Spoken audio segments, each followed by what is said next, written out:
Hi நண்பர்களே, what I eat இன் அ டேயில் இன்றைக்கி மார்னிங் நான் ஜிஞ்சர் டீயோடு தான் ஸ்டார்ட் பண்ணேன் டேயை.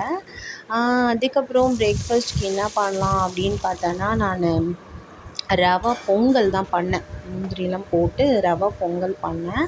அதுக்கு கொஞ்சம் பருப்பு பண்ணிக்கிட்டேன். பண்ணிவிட்டு இன்றைக்கி பிரேக்ஃபாஸ்ட் நாங்கள் முடிச்சிட்டோம்.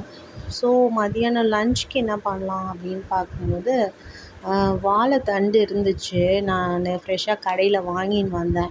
ஸோ அதை பண்ணிடலாம். ஏன்னா 2 நாள் தாங்காது, அப்படியே ஒரு மாதிரி பிளாக்காக மாறிடும் தண்டு. ஸோ அதனால் இன்றைக்கி நான் நல்லா வாழைத்தண்டு குட்டி குட்டியாக அரிஞ்சிட்டு வாஷ் பண்ணிவிட்டு நான் கூட்டு பண்ணிட்டேன் வாழைத்தண்டை. அதோட கொஞ்சம் ரசம் பண்ணேன்.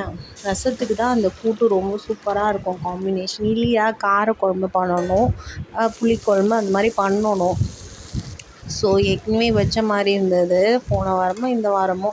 ஸோ ரசம் வச்சிடலாம், அதுக்கு தான் நல்ல காம்பினேஷனாக இருக்கும்னு சொல்லிவிட்டு நான் ரசம் வச்சுட்டு வாழைத்தண்டு கூட்டு பண்ணிட்டேன்.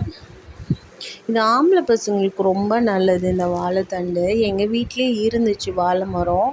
ஸோ வாழை கொலை தள்ளும் போதே நாங்கள் இருக்கிற தண்டை எடுத்து அப்படி நிறையா இருக்கிறனால நாங்கள் அப்படியே கொஞ்சம் மிக்சியில் போட்டு அடிச்சுடுவோம். அடிச்சுட்டு அதை அப்படியே பசங்களுக்கு சூப்பு மாதிரி ஜூஸ் மாதிரி கொடுத்துருவோம். சம்டைம்ஸ் சூப்பும் பண்ணி கொடுப்பேன். ஆனால் நிறைய ஜூஸ் தான் மிக்சியில் அடித்து அப்படியே கொடுக்கும்போது ஜஸ்ட் தண்ணி மாதிரி தான் இருக்கும், பச்சை தண்ணி குடிச்ச மாதிரி தான் இருக்கும். கொஞ்சம் டேஸ்ட் டிஃபர் ஆகும், அவ்வளோதான். பட் ஆம்பளை பசங்களுக்கு ரொம்ப நல்லது.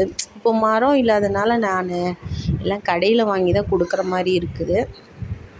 தென் நைட்டுக்கு என்ன பிளான் பண்ணலாம் அப்படின்னு பண்ணும்போது தோசை தான் பண்ணேன். சரி கொஞ்சம் வடையும் பண்ணிக்கிட்டேன். வடையும் பண்ணி கொஞ்சம் சாம்பார் வச்சு நைட் சாப்பாடு முடிச்சிட்டோம். எங்கள் சேனல் உங்களுக்கு பிடிச்சிருந்தா லைக் பண்ணுங்கள், ஷேர் பண்ணுங்கள், சப்ஸ்கிரைப் பண்ணுங்கள்.